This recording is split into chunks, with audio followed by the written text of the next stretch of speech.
Благодарам, подпредседателе. Почитувани граѓани, почитувани македонска јавност, пред нас денес стои законот за потрошувачите.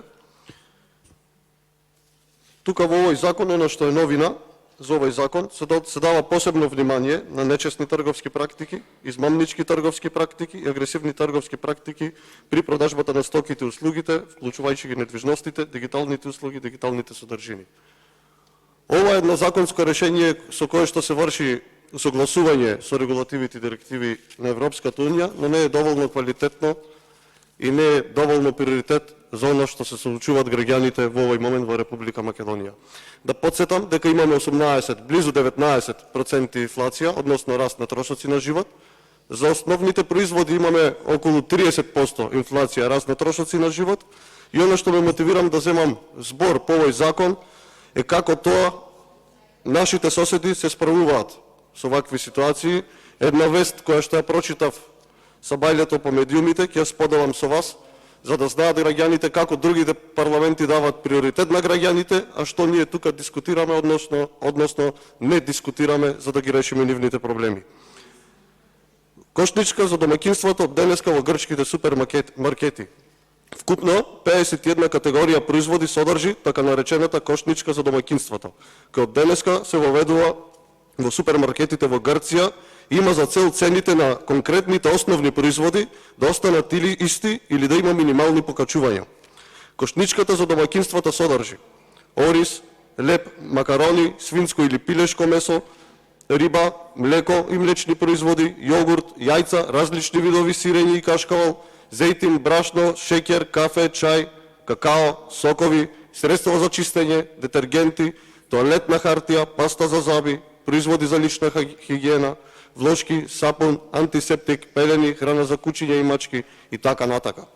Каталогот со производи, маркетите ќе треба секоја среда да го испраќаат до Министерството за развој и инвестиции на Грција, додека пак граѓаните преку специјален сајт може да се информираат за производите и цените избрани од супермаркетите.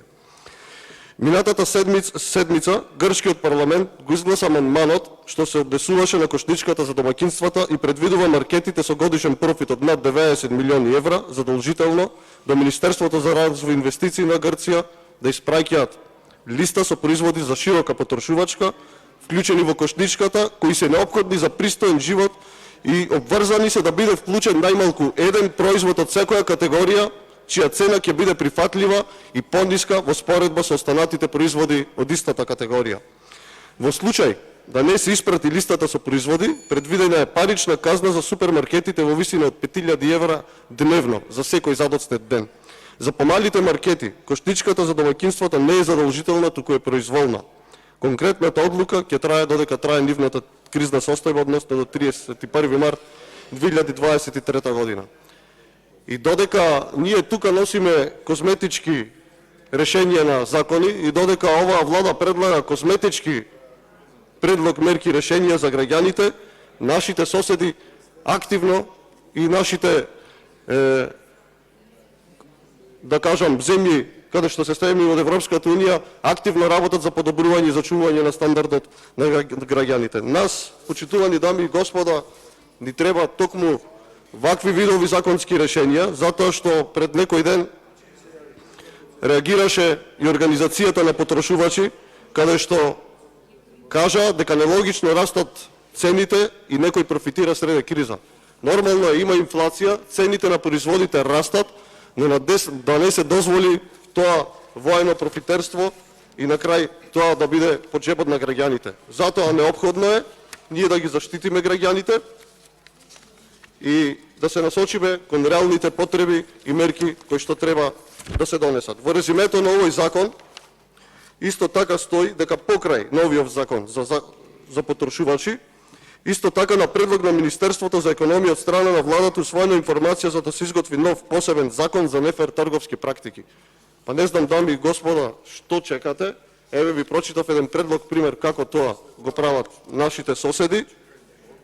Како тоа го прават нашите соседи, па треба повргу да го ставите во процедура, да продискутираме за реалните проблеми на граѓаните, да однесеме законски решенија кои што ќе го намалат ценовниот шок и ќе го зачуваат кревкиот стандард на граѓаните. Благодарам.